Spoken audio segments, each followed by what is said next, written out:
പാലക്കാട് എന്ന് പറയുമ്പോൾ നമ്മുടെ മനസ്സിലേക്ക് പാടവും പുഴയും ഒക്കെ ആയിരിക്കും ഓർമ്മ വരിക. എന്നാൽ അതിൽ നിന്നൊക്കെ എൻറ്റയർലി ഡിഫറെൻ്റ് ആയിട്ടുള്ള മലയോര പ്രദേശമായ കാഞ്ഞിരപ്പുഴ ഡാമിലേക്കാണ് ഇന്ന് നമ്മൾ വന്നിരിക്കുന്നത്.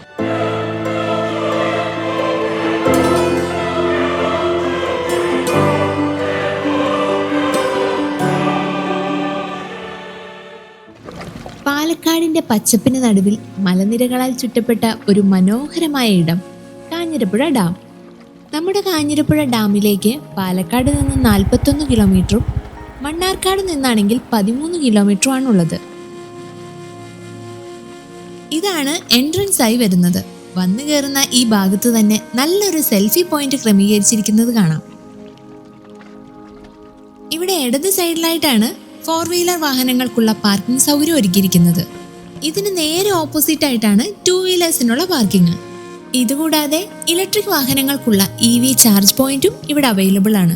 എൻട്രൻസിലായി തന്നെ ഒരു കുതിരവണ്ടിയും കാണാം. ഈവനിങ്ങിലാണ് മോസ്റ്റ്ലി ഇത് ആക്റ്റീവ് ആവുന്നത് മാത്രം. നല്ല ആർട്ട് വർക്കോട് കൂടിയിട്ടുള്ള വലിയൊരു എൻട്രൻസിന്റെ കോർണറിലായിട്ടാണ് ടിക്കറ്റ് കൗണ്ടർ വരുന്നത്. മുതിർന്നവർക്ക് 30 രൂപയും കുട്ടികൾക്ക് 15 രൂപയാണ് എൻട്രി ഫീ വരുന്നത്. എൻട്രൻസിന്റെ ഗേറ്റിലായി തന്നെ കാഞ്ഞിരപ്പുഴ ഡാമിന്റെ വരുംകാല ടൂറിസം പദ്ധതിയുടെ രൂപരേഖ വെച്ചിരിക്കുന്നത് കാണാം.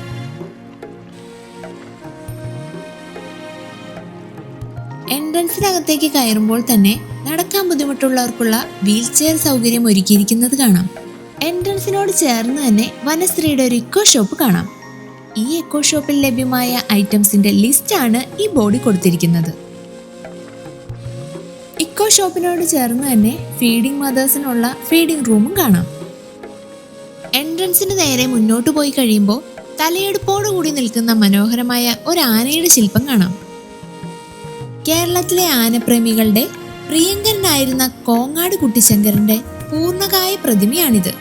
നിലമ്പൂർ കാട്ടിൽ ജനിച്ചു വളർന്ന ലക്ഷണശാസ്ത്ര മികവ് കൊണ്ടും ബഹുമതികൾ കൊണ്ടും ഏറെ പ്രിയപ്പെട്ട ഒരു ആനയായിരുന്നു ഈ കുട്ടിശങ്കരൻ. ഇവിടെ നിന്ന് നേരെ പോയി കഴിഞ്ഞാൽ ഒരു സീറ്റിംഗ് പ്ലേസ് കാണാം. ഇവിടെ ഇരുന്നാൽ ഡാമിന്റെ ഉദ്യാനത്തിന്റെയും വാക്കോടം മലകളുടെയും നല്ലൊരു വ്യൂ കാണാം. കാഞ്ഞിരപ്പുഴ ഉദ്യാനത്തിന് സ്വാഭാവിക ഭംഗി നൽകുന്നത് ഈ വാക്കോടം മലനിരകളാണ്. ഡാമിനും ഉദ്യാനത്തിനും പിന്നിലായി പശ്ചിമഘട്ടത്തിന്റെ ഭാഗമായാണ് ഈ വാക്കോടം മല നിലകൊള്ളുന്നത്. മഞ്ഞുകാലത്ത് ഈ മലനിരകൾ കോടമഞ്ഞാൽ മൂടപ്പെടാറുണ്ട്. ആ കാഴ്ച കാണാൻ മാത്രം ഇവിടെ എത്തുന്നവരും ഉണ്ട്.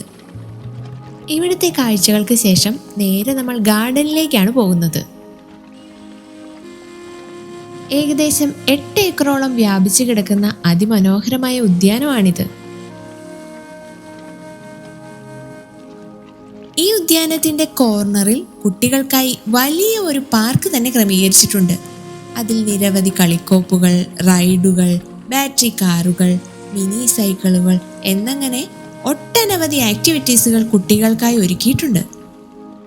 ഈ ഉദ്യാനവും നിബിഡ വനങ്ങളാൽ ചുറ്റപ്പെട്ട മലകളുടെ കാഴ്ചകളൊക്കെ കണ്ട് കുഞ്ഞുങ്ങളുമൊക്കെയായി ഈവനിങ്ങിലും വീക്കെൻഡ് ഡേയ്സിലും ഒക്കെ സ്പെൻഡ് ചെയ്യാൻ പറ്റിയൊരിടമാണിത്. കൂടാതെ ഈവനിങ്ങളിൽ മാത്രം നടത്തുന്ന മ്യൂസിക്കൽ ഫൗണ്ടേഷൻ ഷോകളും ഒഴിച്ചുകൂടാതെ കാണേണ്ട ഒന്ന് തന്നെയാണ്. ഇവിടുന്ന് നമ്മൾ നേരെ പോകുന്നത് ഡാമിന് മുകളിലെ അണക്കെട്ട് ഏരിയയിലേക്കാണ്. ഇതാണ് ഡാമിന്റെ ഷട്ടർ ഭാഗം. ഏകദേശം 2127 മീറ്റർ നീളമുള്ള ഈ അണക്കെട്ട് മണ്ണും കോൺക്രീറ്റും ഉപയോഗിച്ചാണ് നിർമ്മിച്ചിരിക്കുന്നത്.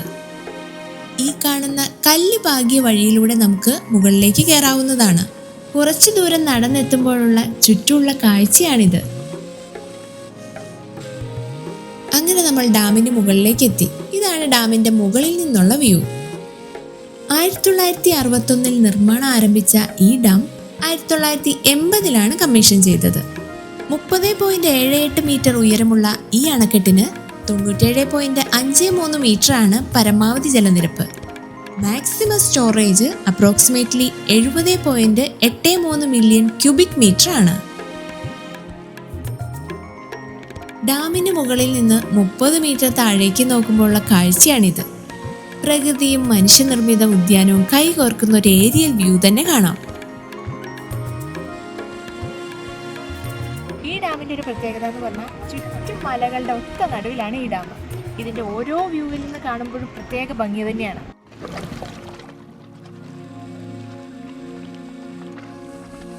ഇനി ഇവിടുന്ന് നമ്മൾ താഴോട്ടിറങ്ങി നേരെ പോകുന്നത് ബോട്ടിങ്ങിനാണ്. ഷട്ടറിന് മുമ്പിലായിട്ടുള്ള ഒരു കോർണറിലാണ് അതിനായിട്ടുള്ള സെന്റർ ഉള്ളത്.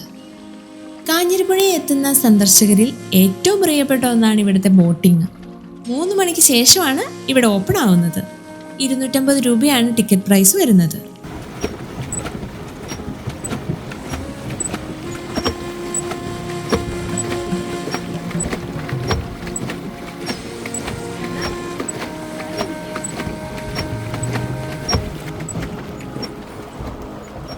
ഈ ബോട്ടിങ്ങിന്റെ മെയിൻ ഹൈലൈറ്റ് എന്താന്ന് വെച്ചാൽ ഈ ഡാമിന്റെ ഷട്ടർ ഭാഗം വരെയും ബോട്ടിങ്ങിന് പോകാമെന്നുള്ളതാണ്.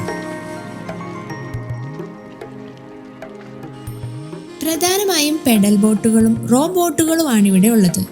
ഫാമിലിയായും ഫ്രണ്ട്സായും അല്ലെങ്കിൽ സ്വന്തമായും വന്ന് എക്സ്പ്ലോർ ചെയ്യാവുന്നതാണ്. ടോട്ടൽ 20 മിനിറ്റ് ആണ് നമുക്ക് ബോട്ടിങ്ങിനായി സ്പെൻഡ് ചെയ്യാവുന്ന ടൈം.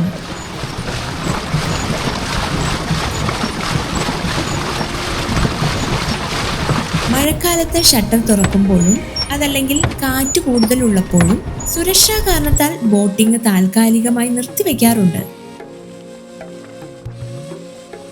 ബോട്ടിങ്ങിന് ശേഷം നമ്മൾ പോകുന്നത് ഗാർഡന് ചേർന്നുള്ള ഒരു മിനി ഫോറസ്റ്റ് ഏരിയയിലേക്കാണ്.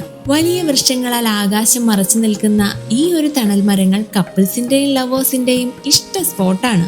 ഇവിടുത്തെ ഡാമിന്റെയും ഗാർഡന്റെയും ഒക്കെ കാഴ്ചകൾ കണ്ട ശേഷം ഇനി നമ്മൾ ഡാമിന്റെ ഫ്രണ്ട് വ്യൂ കാണാനാണ് പോകുന്നത്.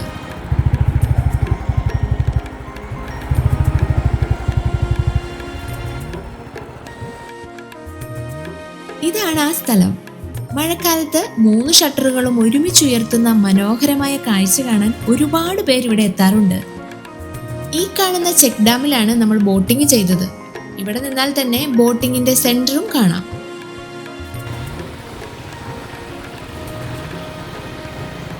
ഇവിടുന്ന് ഒരു 100 മീറ്റർ മുന്നോട്ട് പോയാൽ നല്ലൊരു വ്യൂ പോയിന്റ് ചെയ്തിട്ടുണ്ട്. ഡാമിന്റെയും റിസർവോയറിന്റെയും ഭംഗി മറ്റൊരു കോർണറിലൂടെ കാണുന്ന ഒരു കാഴ്ചയാണിത്.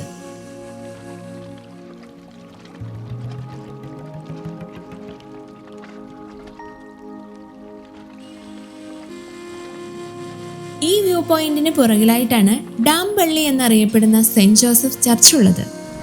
ഇനി നമ്മൾ ഡാമിന്റെ റിസർവോയറിന്റെ കാഴ്ചകൾ കാണാൻ പായപ്പുല്ല് ഭാഗത്തേക്കാണ് പോകുന്നത്. ഇതാണ് പാലക്കയം ടൗൺ. കോട്ടയം, പാലാ പ്രദേശങ്ങളിൽ നിന്ന് വന്നിട്ടുള്ള കുടിയേറ്റ കർഷകരുടെ ഗ്രാമം.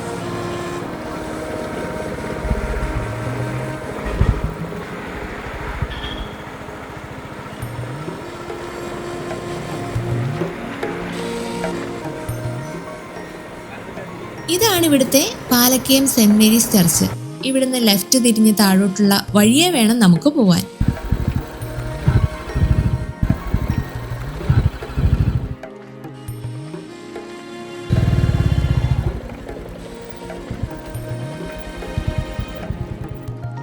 അധികം ആരും അറിയപ്പെടാത്ത വ്യൂ പോയിന്റ് ആണിത്.